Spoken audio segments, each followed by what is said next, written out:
I know it's going to be a great day when you give me applause before I've even spoken. Thank you. Good morning and welcome to ND Perspectives. I'm Dolly Duffy, the Executive Director of your Notre Dame Alumni Association, and we are so thrilled that you all got up this morning and came out for this. It won't disappoint. As a matter of fact, I'm a bit of a political junkie myself, having spent a couple of years on the Hill after I graduated from Notre Dame quite a while ago. And so I follow it. And when this started coming together, I've been looking forward to it for weeks. As you know, it's one of our signature reunion events, and we get to discuss the biggest, juiciest, meatiest topics and the thought provoking issues of the day. And that's what we'll do. So today we focus on policy impacts from campaigns to capitals. Now, you may have noticed, but 2024 was an election year. And those who were elected to serve the American people at the federal, state, and local levels are now implementing their policy agendas.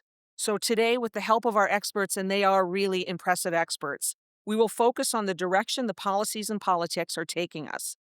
So now, I'm delighted to introduce a fellow alumna, my friend and moderator, Mary Thompson. Mary is a proud member of the class of 1985.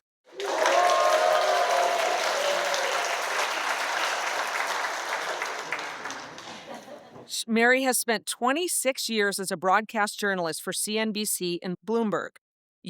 Some of you recognize her, certainly her classmates, from her television or radio coverage of major events, including the financial crisis, stock market crashes, and Hurricane Katrina. She's an award-winning journalist who we are proud to have as a member of the Notre Dame family. And she brings an incredible body of knowledge because she serves as an advisor and moderator for World 50, where she focuses on moderating and developing programs for corporate directors and C-suite executives. We appreciate her lending her reporting and moderating skills for this incredible conversation. So we have an impressive lineup. We're ready to go. Get your questions ready. Mary, take it away.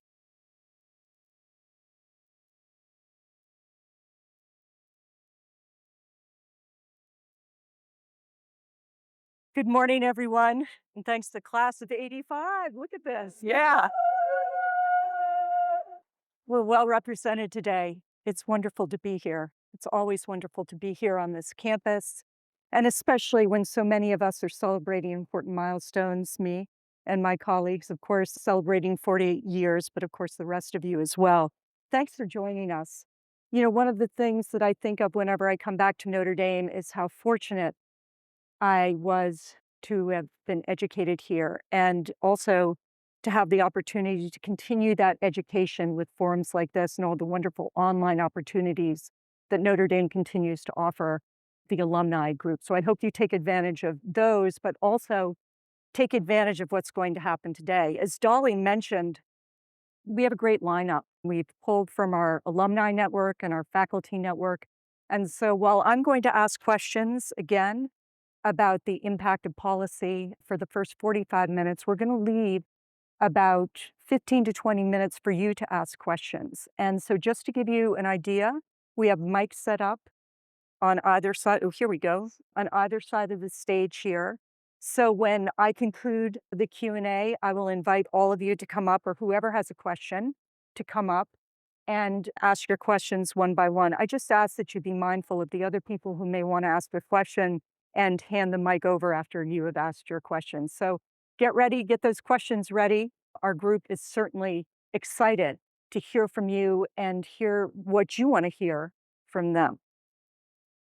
Without further ado, I want to welcome our panelists, starting with Philip Munoz.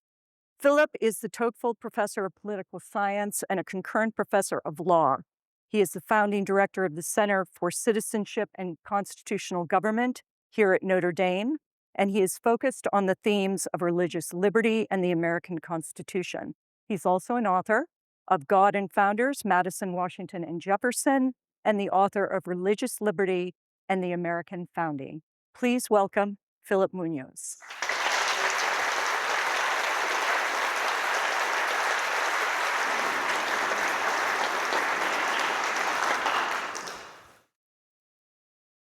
Hey, Philip. Second, we pulled from the class of 85 again. My class. Sorry, we can't help it. My classmate, Brian McKeough, has spent 32 years in public service. After he left Notre Dame, he received his law degree and worked, as I said, in public service for 32 years. He worked for the Biden and Obama administrations, primarily in foreign policy and defense. And one of his most recent assignments was as the U.S. Deputy Secretary of State for Management and Resources. Please welcome Brian McKeough.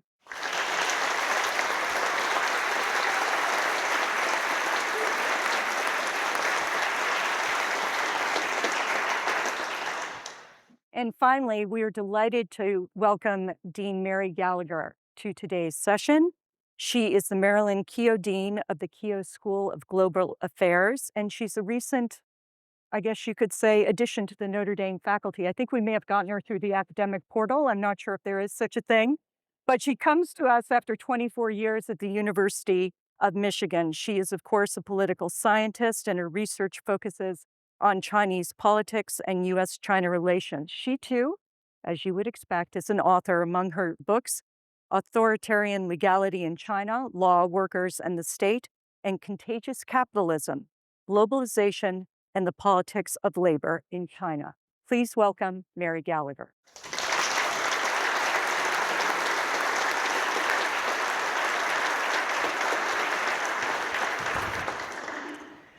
Okay, well, we're talking about, what's happened over the last 5 months, something significant, 147 plus executive orders, I think, from the Trump administration. Republicans taking control of both chambers, 5 laws passed so far, others being considered, a big budget bill being considered. Anyone else as tired as I am? It's been quite a news cycle. As a former journalist, I know that it's been tough to keep up. And it's an interesting time. We are seeing, I think, a shift in how we deal, obviously, with foreign policy. We have seen an abandonment or certainly a downplaying of certain initiatives that were primary or in the forefront on climate and DEI, et cetera. We are looking at the president trying to remake an economy that is more focused on manufacturing through the use of tariffs. So plenty to discuss with our panel today. I want to start then with a question to all of you. We'll go down the line. Because there's been so much happening, what is it that has basically stood out to you so far from the actions from the second Trump administration? Philip? Well, thank you. Thank you. Welcome back. It's great to have our alumni back. In running the Center for Citizenship and Constitutional Government, I get to spend a lot of time with alumni, and you remain the heart and soul of the university. So it's great to have you back. And thank you for the tuition. I mean, I don't, and in some ways, where to start. Yeah. I suppose because I'm an academic, the administration's actions on DEI. You remember in 2016, Trump, in a way, distinguished himself from the other 16 Republican candidates by going against political correctness, what we now call wokeism or woke ideology. So we knew he was going to come after it. But the thoroughness or the aggressiveness at which he's come after DEI, I don't think we've seen that from a Republican politician, maybe since Pete Wilson in California in the 90s, to go back and to rescind the executive order from the Johnson administration. I think it's 11246 on, they call it DEI then, but on affirmative action, to go all the way back to the root. You may like it, you may not, but the aggressiveness and the willingness we're going to go colorblind constitution and we're going to say everything else is illegal has surprised me. Brian? So thanks for having me. And this is an amazing space. I've never been in this building. So It's beautiful. I'm not surprised at the agenda. They published it in the document called Project 2025, and President Trump did a good job pretending he wasn't aware of it during the campaign.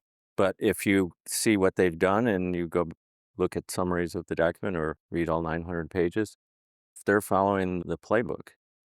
And so I'm not surprised at that. What I'm a little surprised at is the speed and what I would say is, in some respects, brazen lawlessness with what they're doing.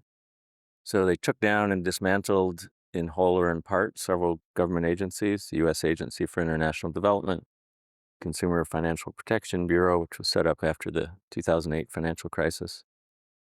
Voice of America, which has broadcast since World War II to overseas to tell America's story to the world.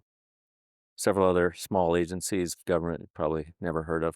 These are all funded by Congress, created by statute. And as a former congressional lawyer, the president does not have the authority to do what they are doing. He's had executive orders targeting people who used to work for him, who he's mad at, executive orders purporting to restrict the ability of big law firms to engage in their legal practices, executive order purporting to control or influence how elections are administered, which is largely the province of Congress and the states. And so people have reacted and gone to federal courts, and so far the administration is losing, I don't know the number, at least 2/3, maybe 3/4 of these cases, either with temporary restraining orders or preliminary injunctions, or even some cases like the law firm cases, but they've already gone to final judgment, summary judgment, very quickly. So it's, as Mary said, I worked as a Democratic appointee, so don't just take my word for it. Several federal judges, including many appointed by President Trump or Republican presidents, have found the actions of the administration illegal. And Mary.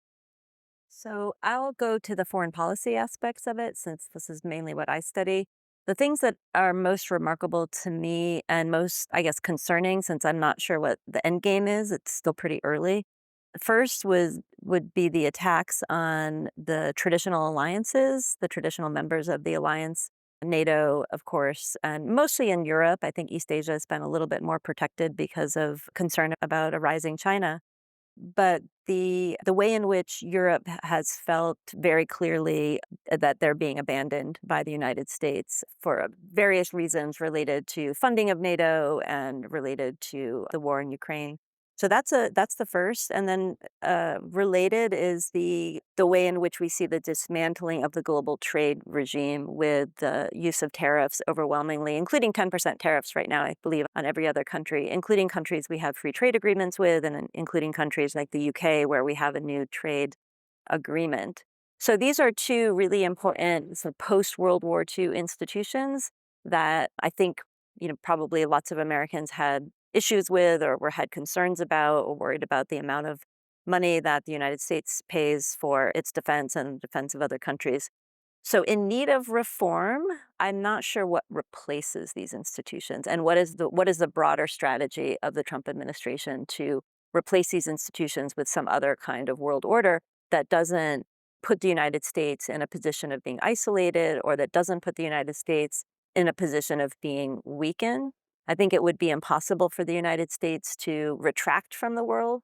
So how do you have a policy that is America first, that puts American national interests primary, but at the same time recognizes that we are in a world that is still very interconnected and interdependent? Well, some would say the president is basically using America's might, that being its economic power, to put itself first. And what I would like to ask both you and Brian, given your focus and experience in foreign policy, is the change from leading with human rights when you are dealing in foreign policy to more the deal making and the emphasis on economic benefits for both sides. How does that change America's power, if at all? Because in a lot of ways, that is one of our superpowers. I'll go. You go for it. Okay. I'd start by saying, the focus in American foreign policy on democracy and human rights, a lot of people who haven't studied this might trace it to Jimmy Carter, who put a big emphasis on human rights in foreign policy. But it goes back further, at least to Woodrow Wilson saying we were going to war to save democracy. President Roosevelt during the Second World War talking about being arsenal of democracy, and he and Winston Churchill at the beginning of the war coming up with the document of four freedoms. So it's long been a part of our foreign policy that we promoted our values, because we believe, governments believe, presidents believe, that democracies work better for their people. Open discourse, open political systems leads to better governance outcomes, and they're more reliable allies for the United States. We've never been perfect at this. If we were perfect at it, we would have stopped providing $2 billion a year of military assistance to Egypt a long time ago. So national interests are still always part of the calculus for any president and any secretary of state, but we've never stopped focusing on the democracy and human rights issues until now. There's nothing wrong with deal making. That's what foreign policy is, trying to figure out a deal that promotes both the interests of the United States and the other party. The president often seems to see things as a zero-sum game, that we have to win completely and the other side needs to surrender completely, and that's not going to work. So promoting national interests and deal making, there's nothing wrong with that inherently. I think it hurts the image of the United States to step away from issues that are part of our founding documents and our values. It hurts our image abroad, and the voice that we've had for people who are dissident in authoritarian states and imprisoned in authoritarian states, taking that away is going to hurt a lot of people who have relied on the quasi-protection of the United States from our promotion of our values. Yeah. So I think one of the really interesting things about the Trump administration, what might be different than other Republican administrations, is the ability to articulate a viewpoint that might be attractive to people across the political spectrum. So, for example, with foreign policy that is more interest oriented and less invested in the rest of the world, and particularly the Trump administration's recent attack on neoconservatives and this idea of the United States as mainly leading through war, is very attractive to people on the left. Similarly, with the Make America Healthy Again, this campaign on being skeptical about vaccinations or being skeptical about corporate, the way in which food processing might hurt people's health, that also very attractive to people on the left. So I think with the foreign policy, the desire to be less interventionist and to be less invested in particularly regime change, that we're going to go around the world and we're going to make other countries democratic, which has not actually worked out that well recently. It worked out pretty well after World War II. You think about a lot of countries in East Asia, like Japan and South Korea. So I think that's an interesting advantage, and I think it will attract people who, in general, want to see the United States be less interventionist in that way. That's different than not leading with our values and not allowing our values to be enjoyed by people when they arrive here. So I've had a real, visceral reaction against, for example, the recent attacks on international students and the temporary pause in visa interviews for international students, so that the government can look through their social media and see if there is anti-critiques of the Trump administration. I think when people come to the United States, they should be allowed to enjoy freedom of speech in the way that we do. So I think it's more for me about how do we lead with our values, even at the same time that we're going to take this more sort of national interest foreign policy forward. Philip, I want to pick up on something that you were saying, this kind of, the push to quell DEI efforts, et cetera. It's certainly having an impact on your business, that being the business of academia. Has it impacted, and Mary, please join in on this as well, how has it impacted your job and what you see here at the university? Oh, that's a tough, excuse me. That's a tough question. I'm on sabbatical right now, so I'm stepping back from all this. Diversity, DEI, Notre Dame, as I'm sure everyone here knows, has embraced these ideas. I run a center, so I'd have to write a report on how my small program contributed to DEI. Candidly, I found that very distasteful. I don't. It encourages you to group people by their racial classification or their sexual orientation, and I just don't want to do that. So I found writing that report, I just didn't like doing it. I'm hoping that goes away, So I'm kind of old school. I actually believe in the colorblind constitution, and I think most of the mistakes of our country have been a departure from that. I don't know where Notre Dame in particular or universities in general will be on DEI 3 or 5 years from now. I mean, it's, where are we going to be in 2029? I have no idea. Now, that could be thought to be a credit to Trump because every other 5-year period, we knew exactly where we were going to be. If we had a Republican president, it was just slightly less, and a Democratic president, it was a lot more.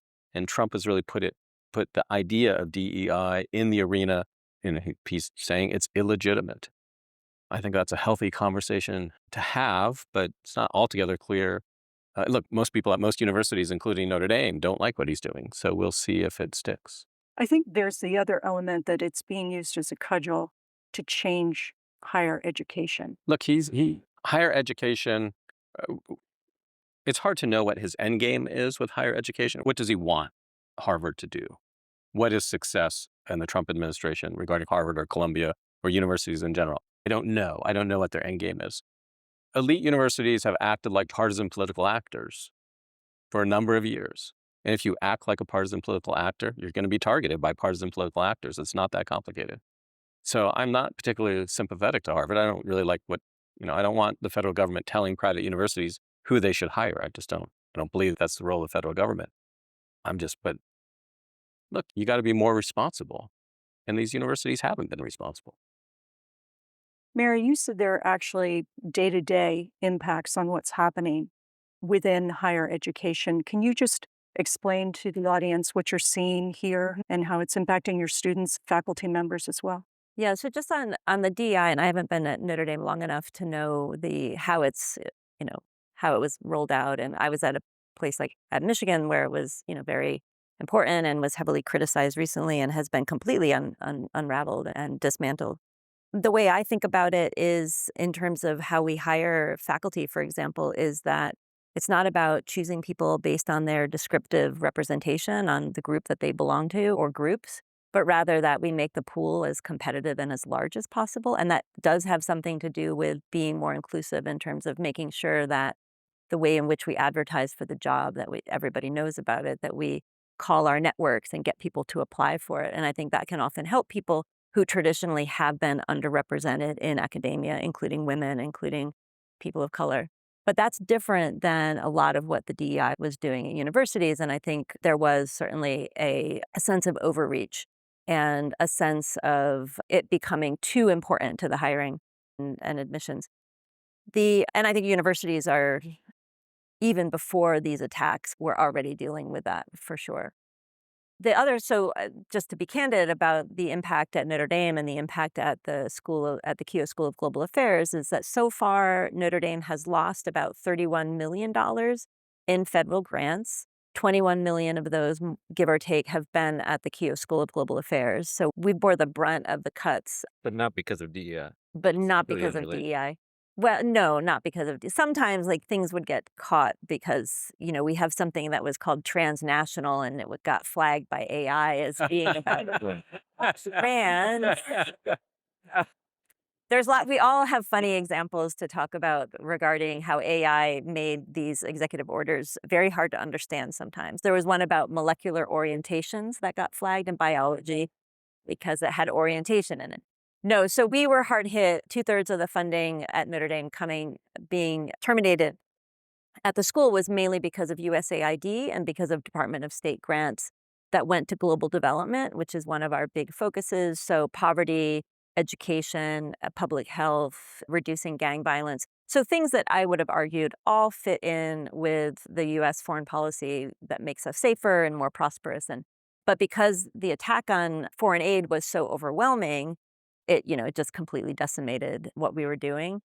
It's unclear to me what that means. I don't think it means that the State Department is not going to do humanitarian aid and foreign assistance anymore. But there's been a huge disruption, and we're now in a kind of holding pattern as we try to figure out what is the new State Department as it goes through its own reorg. And I'm sure Brian knows more about that than I do.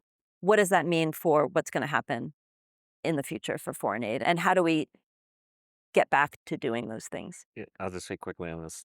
They will be doing some humanitarian aid and foreign assistance. They'll be doing a lot less because they fired a lot of the experts at AID who were doing it.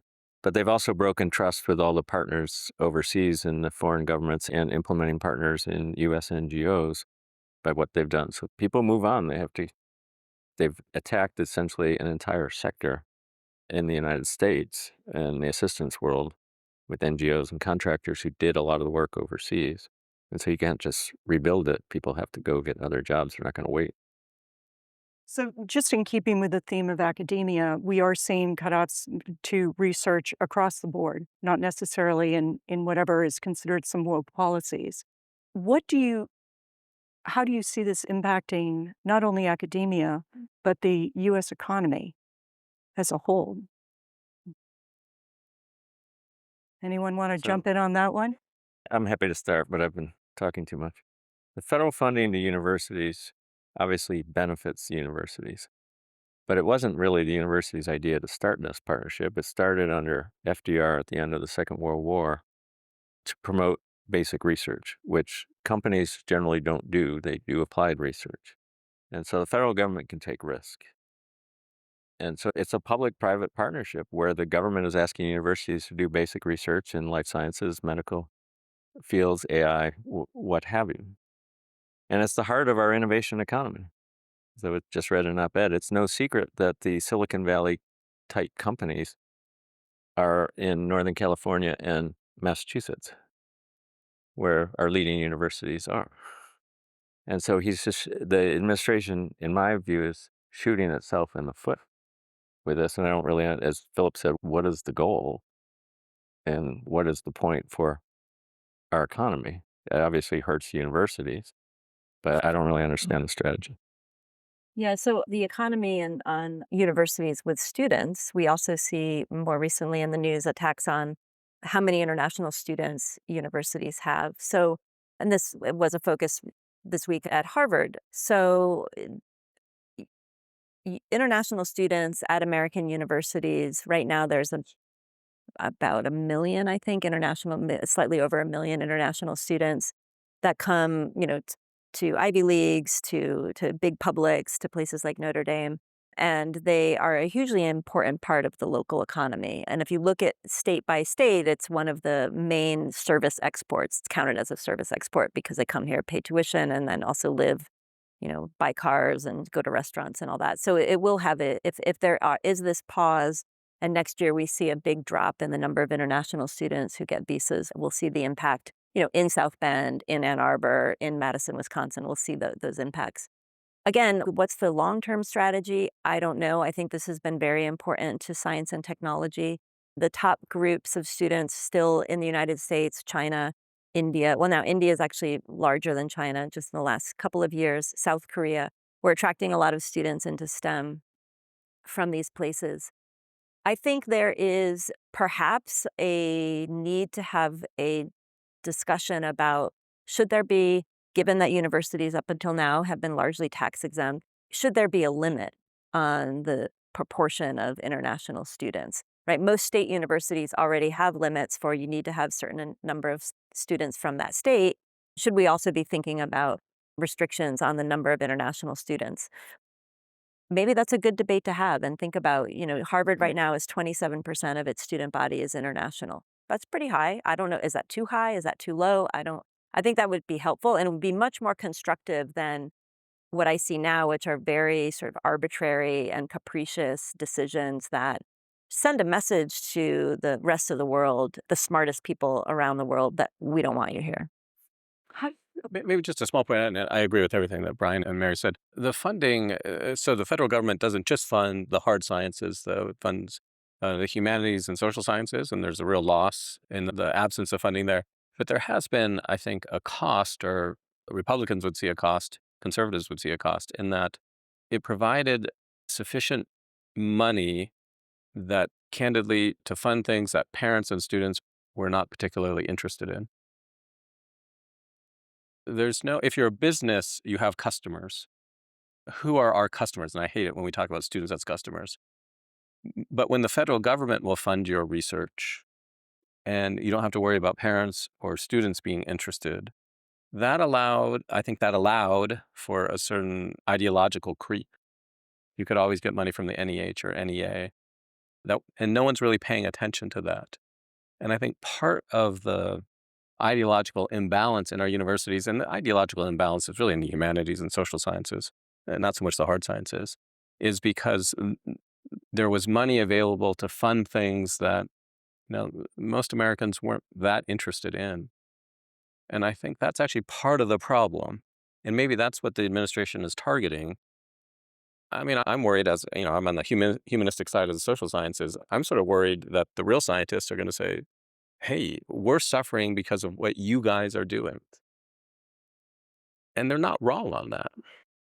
I have a question because I think isn't part if you were only funding things that the majority of people are interested in, don't you miss something significant? I mean, part of academic exploration is looking to places that you've never looked before. 100% agree. But there's got to be a responsibility that what's being funded is actually in the public interest. I'd invite people to, some of you will remember this was a big issue when Bill Bennett became an education secretary, and the NEA funded a project an artistic project that was crucifix dipped in urine as art. So yes, we want to fund things that, are innovative or interesting, but not anti-American and anti-religious. And that's what I mean by responsibility. I don't think academics have always been as responsible with the generosity of the American people. And you do that long enough and the American people are going to get upset.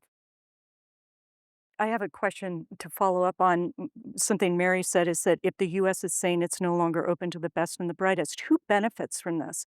You're a China expert. Does China benefit from this? Well, I joke right now that Xi Jinping is sitting back eating a lot of popcorn because he's just watching what's going on in the United States. And I think China does tend to, in their own media, which is state controlled, they play up the partisanship, the polarization. They talk about, recently in this past week, the attacks on Chinese students here is something that they'll benefit from. I think if we're talking about, say, student flows, one of the interesting things that will happen with the restrictions now is that the countries that will benefit most will be other English-speaking countries around the world where these flows are now. So the UK is benefiting a lot from what's going on in the United States with China. Canada, Australia are also benefiting. I think the larger problem of the US sort of retracting inward, my fear in terms of China is that the US is a hugely important it is the most important economy in the world. And as it becomes more zero sum in terms of how it thinks about trade, other countries like other places like the European Union don't have that many other places to look, right? So in a sense, what I see now is Europe is being driven into the arms of China. And that is of huge concern because I don't think necessarily with the US retracting whether or not if isolationism is really where the United States goes, we will be isolated.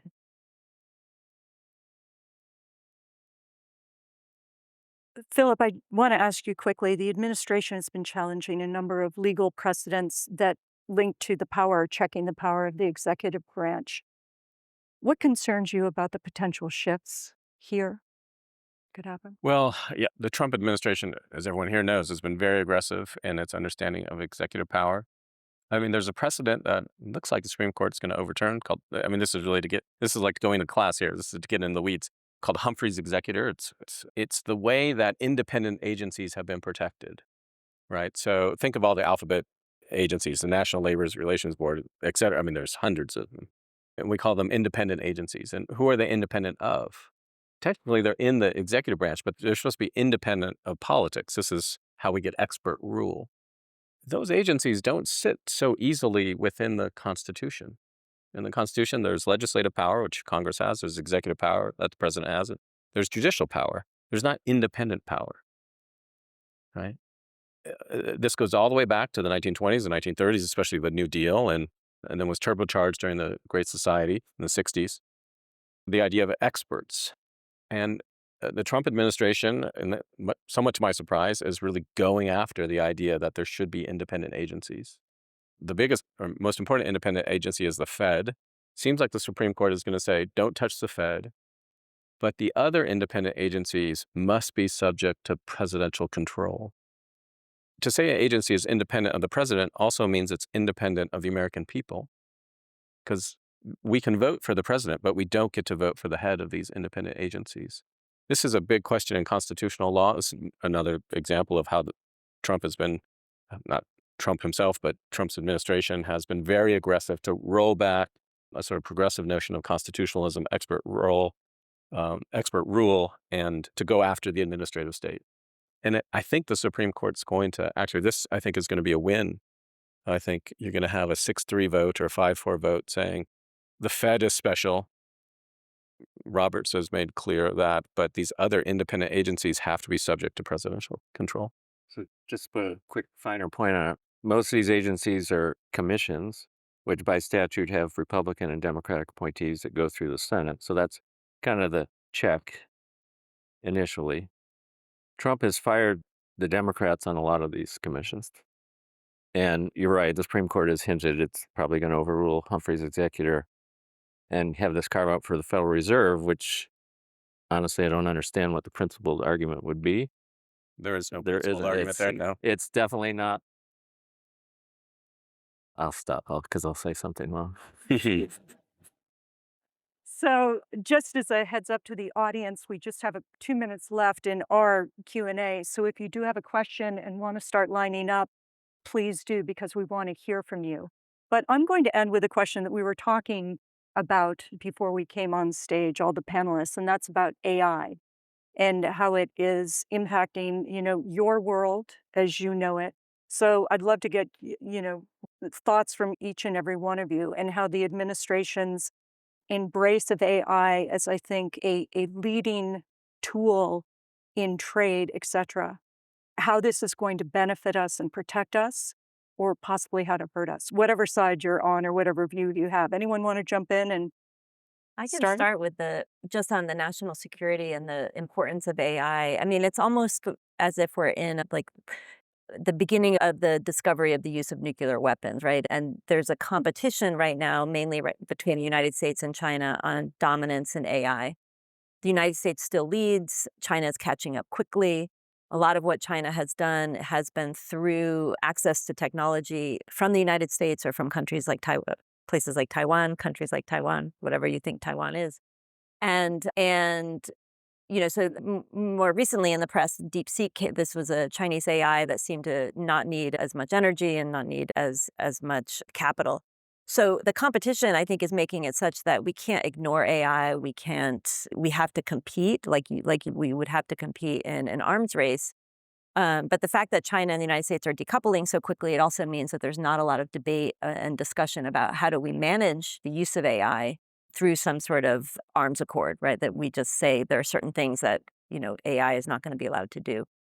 So that's a big issue. And I think that's an important issue to keep front and center, that AI is here. It is a competitive race with China, and we can't take our foot off the gas, but how do we think about regulating it? That's a national security issue. And then there's the issues that like Phil and I deal with every day, which is what do we do in the classroom? So I was saying in the back room, we're going back to blue books and oral exams, but at the same time, we need to understand that our students are going to be using AI and we need to deal with it. So I'm told I can't assign papers anymore or take home tests. So for years, I've been in my class in American political thought. The midterm question is something like explain the core issues of the Lincoln Douglas debates, and I give the kids take home tests. So I actually let them vote on it. They can have 3 hours or 24 hours, and they go home and I tell them don't use the internet. And I think Notre Dame students have been pretty good on that. But I'm just told you can't do that anymore. That the rising first-year students, they just use AI, and AI is very good. And so I'm not sure what you do if you can't assign a paper you use blue books, you have in-class exams, but it's going to be very hard for the intro classes of 50 to 75 students if you can't assign a paper. How are we going to teach our kids how to write and really how to think? So I'm worried. We'll figure out something to do, but the college experience that you had and the assignment, the papers that you copied from your friends, you don't need your friends anymore. Brian, I'll let you have the last word on this one. I don't remember any take-home exams. That must be a new thing.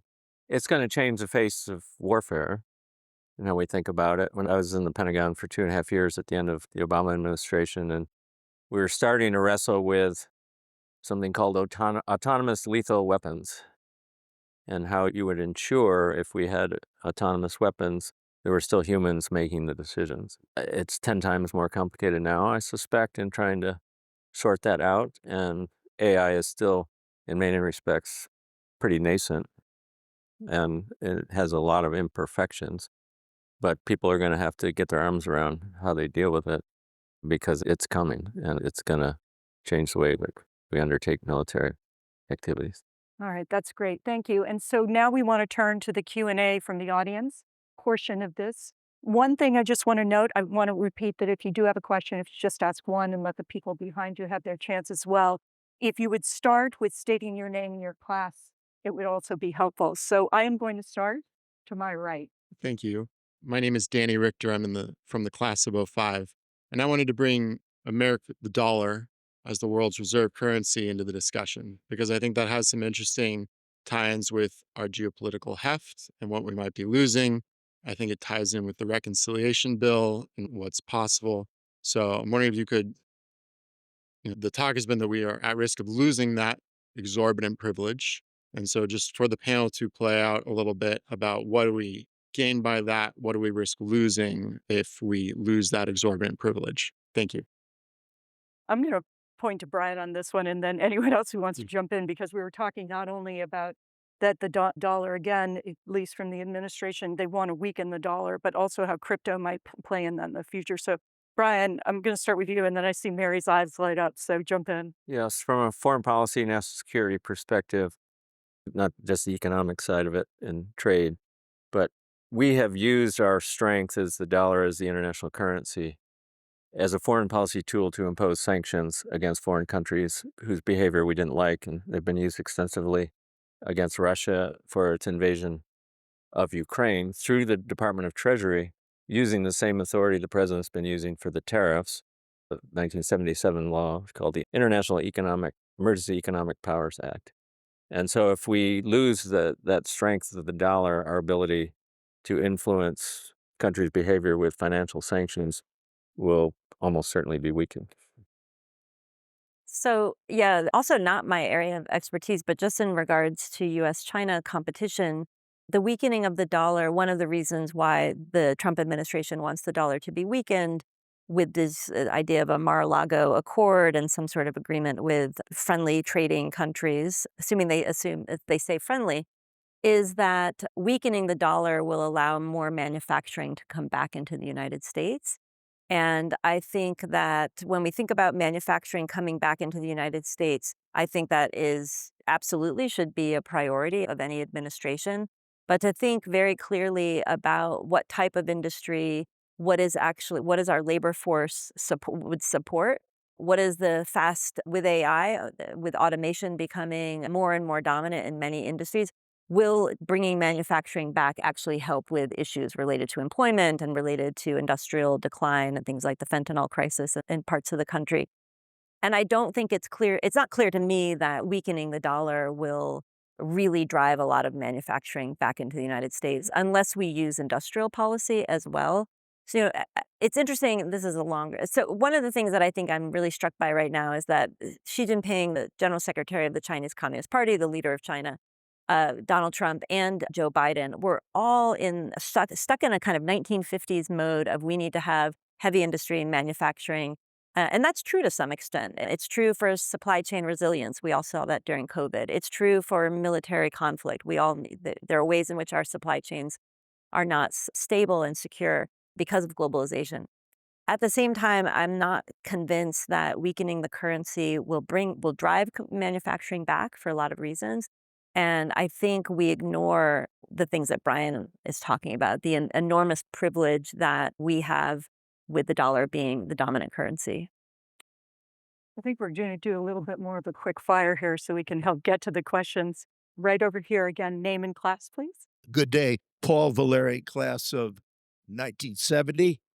The top and the salient point of my question is, why the heck is Notre Dame not step forward with more strength and in alliance with the Harvards of the world, and to call out the fact that Congress is cowardly at this point, the Republican Congress, and we have some who might be even sitting here. We have one from our class. I say this, it's something really distinctive about my era, okay? We were here subject to the draft. unlike the vast majority of those sitting here. And because of that, we had massive ROTC. We understood and perfectly understand better than most, and certainly better than Trump and better than Republican Congress, how we stand for the defense and protection of the Constitution over everything else. So you started with that array of executive orders, most of which is sheer garbage, sheer total garbage. Okay? And if Congress would only step forward and start doing their job as to control the balance of power. And you mentioned, sir, about certain things there administratively that should be adjusted and independent. Yes, that's with criteria and objective sense. Okay, not a runaway with a chainsaw. So the hell with that chainsaw happening. All right, I'm with Canada in terms of elbows up. Okay, I'm All just right, now look, just please address that. All right, I started it off. Why are we not doing more? Okay, the law school was freaking complicit under the Federalist Society. Bring it. Why are we not doing more? Okay, and align ourselves. And why are we not realizing what Congress needs to be doing? That is correctable. Okay, We don't you have know, to wait. I'm sorry. I just wanted to ask. I asked people to be concise. You with know, their I questions. had to get it off my chest. I know.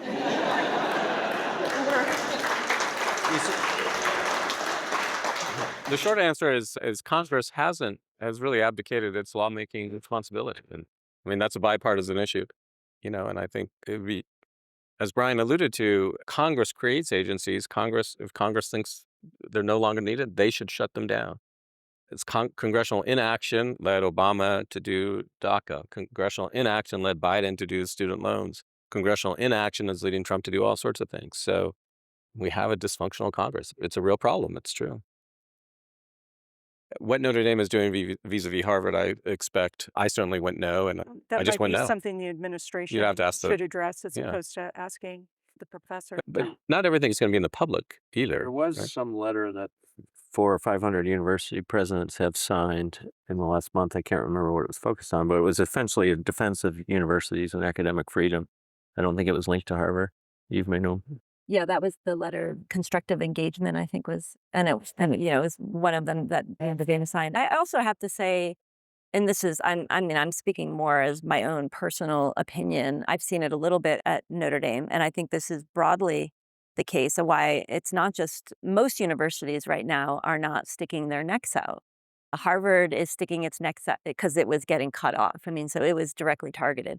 Recently in the New York Times, Columbia was described by somebody who's very sympathetic to the Trump administration that Columbia is playing dead. And I thought that's exactly right. That's what Columbia is doing right now.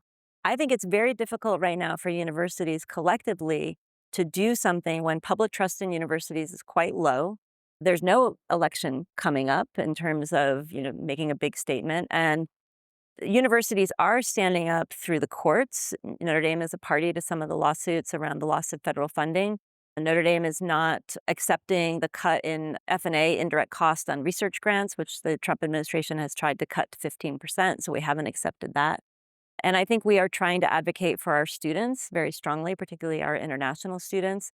But there is a danger right now, I think, and many universities that have been targeted have seen it happen, is that sticking your neck out just means that you're cut off. And so working with universities, working with AU, which we're a member of, the American Association of Universities, working through our Congress people is what a lot of universities is doing. And I think Notre Dame is doing it pretty well. And it's a very difficult situation. It's unprecedented. Thank you. Hi, Indy Tolkien, class of 2020. Thank you to this panel for your time and sharing your thoughts today. I kind of wanted to ask about the third branch of government, the federal court system. Lately, we've been seeing a lot of frustration from the current administration in implementing their campaign promises in Project 2025 when there's nationwide injunctions from lower courts. And then, there'll be a rhetoric about how these are unelected judges and they'll appeal up to the Supreme Court, who are also by design unelected judges. And, now in the big, beautiful bill, there's a clause that I think Chemerinsky found about how courts aren't going to be able to hold government officials in contempt of court using taxpayer dollars unless basically like bails were posted at the start of the lawsuit, which is not a common practice in constitutional challenges. So can you talk about the merits of the judiciary being unelected as more of an insulated check within the third branch of government on our directly elected branches of government?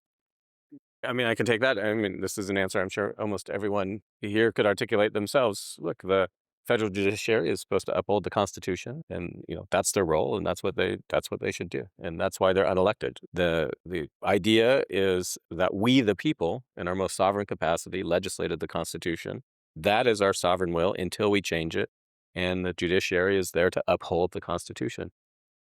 Temporary injunctions and whether one judge, in one small area can stop a president from acting, I mean, that's not in the Constitution.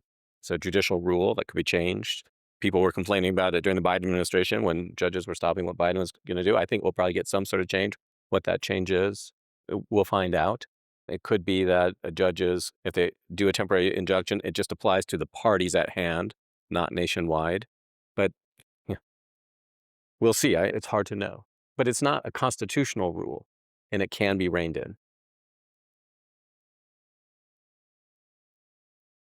Good morning. Thank you for your presentation. My name is John Holsinger from the class of 1969.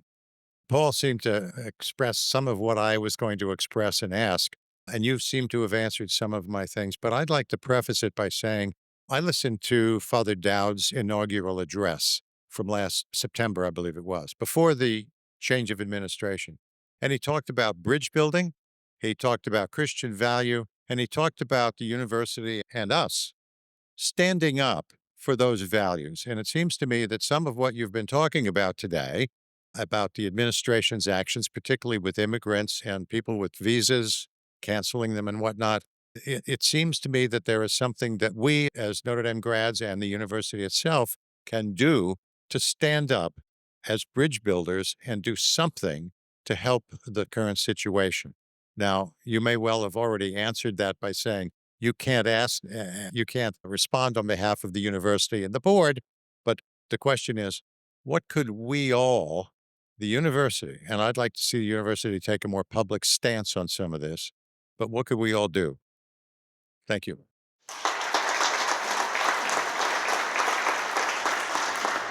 So I was asked to give a synopsis. I was in New York last week to a group on a board, not an academic group, about what's going on and why. And this question, which is asked a lot, and it's asked by faculty, it's asked by students, why aren't universities doing more? And one thing I just wanted to explain to people who are outside of universities is that the attacks on universities right now is very unprecedented. I don't think we really understand why, because it is very detrimental to one of the United States' most important soft power, most important kind of competitive edge.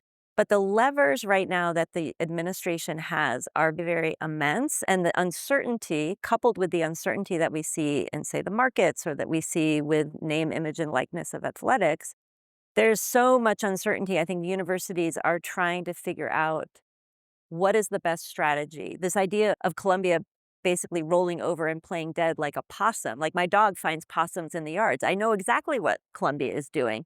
It is waiting for a better time to do something. And I think that is, I think it's a good question. I don't really have the best answer, but I think it's important to understand the uncertainty and the risks to the universities right now is incredibly high.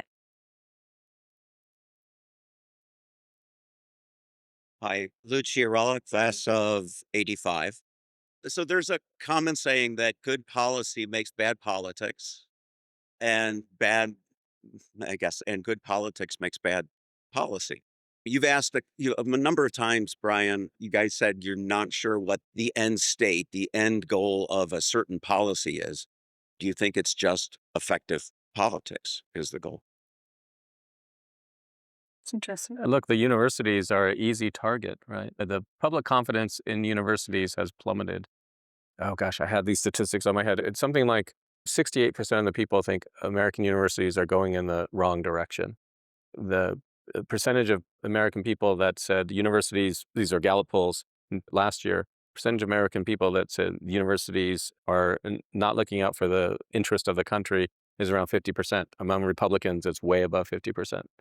And so one of the problems the universities had is they're viewed, rightly or wrongly, they're viewed by conservatives as partisan political actors. Right? And that's a real problem when you have a partisan president. Now, how universities solve that problem, I don't know. I think those are just the facts. And so I think you're right that, look, not a lot of Americans are sympathetic with Harvard. It's a university that prides itself on excluding 95% of the people who go there. We're a democratic country. You say, we're so great because we exclude all of you. All of you are not going to be particularly sympathetic with you. I just very quickly talk about something we haven't talked about. The administration has targeted the National Weather Service, and the tariffs are impacting farmers. Your local weather station does not have satellite coverage. They get that from the federal government. And so tornadoes, hurricanes, farmers, they're mostly in states that voted for President Trump. So it's a real head scratcher that he's weakening protections for people who voted for him. Now, you'd like the president to be a president for all Americans, but you'd think he would at least be president for and pay attention to the interests and needs of the states that voted for him. So I don't see that as good politics, but they're doing it.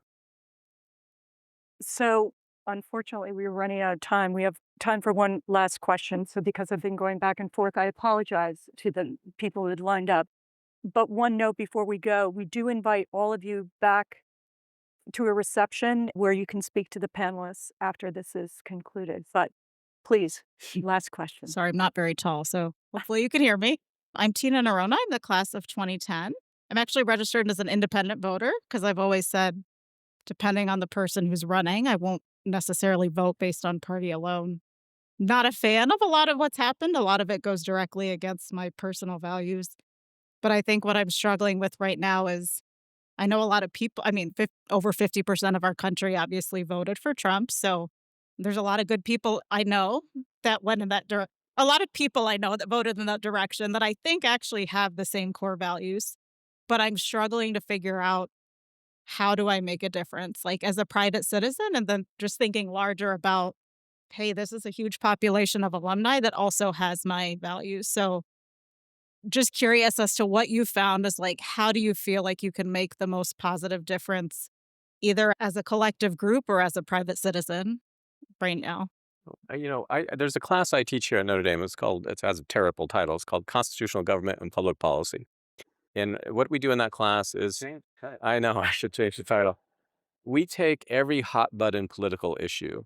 So I start with free speech. I actually start with pornography because I tell the students, let's start with something you know. The question, and so pornography, abortion, gay marriage, income inequality, immigration, and slavery at the founding. And the goal of that class is to get my progressive students to read conservative arguments and my conservative students to read progressive arguments and to have them argue it out. It's not a bipartisan class. I'm not trying to find the middle position. No, I want my conservative students to hear these are the most thoughtful arguments on positions you disagree with, and vice versa. And an unintended consequence of that class is the conservative students don't become progressive, and the progressive students don't become conservative, but they become more moderate because they learn that, actually, there are reasonable arguments in favor of affirmative action, or there's reasonable arguments for restricting immigration. They might not agree with them, but I think the more we can reduce demonization of those we disagree with and try to understand where they're coming from, and I can do this in this one class because I control the syllabus, it's a terrific to see that actually the friendships that come about. Here's the difference now, and I'm sure different for current students. Their friendships are on ideological lines. I think that's terrible. It's just absolutely terrible. And to see friendships, a conservative student and a liberal student realizing that they want to mix it up and talk and a friendship come out of that, I think is a great win.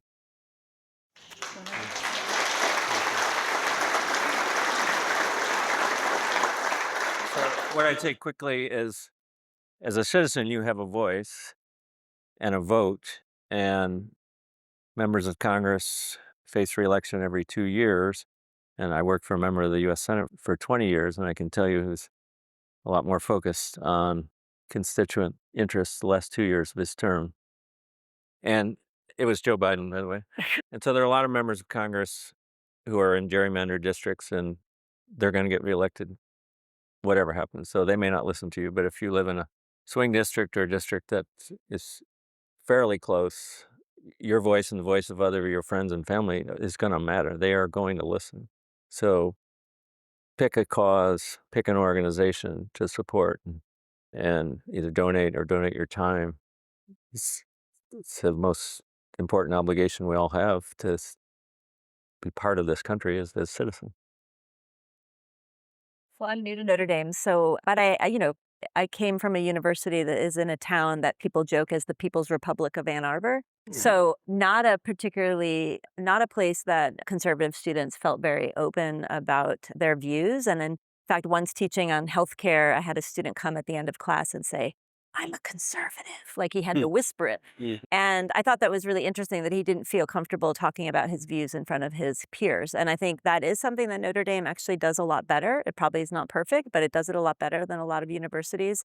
It might be one of the reasons why Notre Dame kind of stands apart and there's a perception it's not doing enough. I think it's doing a lot, partly because I think it does have this identity, partly based on its Catholicism, and partly based on the fact that we've maintained, it seems like, a certain amount of diversity within the student body and within the faculty. That's something really important to preserve. And as Notre Dame alum, I think you can bring that forward to your groups and to your local communities. How do you talk to people who you disagree with and don't demonize them, like Phil said? Civil conversations. Everyone, again, we hope you join us for the reception afterwards. And please join me in thanking Philip, Brian, and Dean.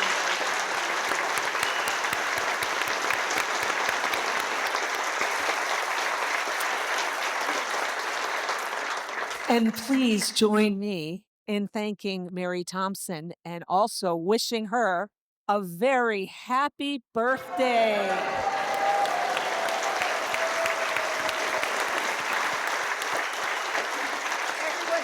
Mary, for a split second, I thought that I might lead a song of happy birthday, but I haven't had a cocktail yet, so can't do it. It's a safe space because everyone knows my age, right? So I'm not going to lie to anyone here.